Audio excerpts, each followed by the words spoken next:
Il signor Buo, il nostro fondatore Nice Group, la holding che controlla il gruppo Nice e altri asset industriali, hanno visto in Sardex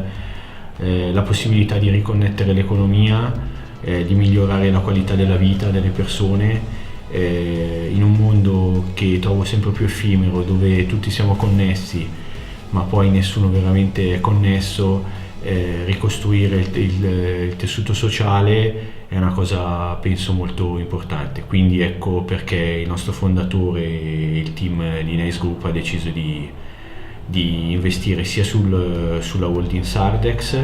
che direttamente sul circuito Venetex, dove siamo cofondatori. Ci ha colpito piacevolmente questo circuito e l'abbiamo studiato a fondo, perché rispetto al baratto tradizionale il circuito Sardex e i 10-11 circuiti collegati sono autopulenti. Cioè il baratto tradizionale si basa sui volumi, questo ha una formula diversa che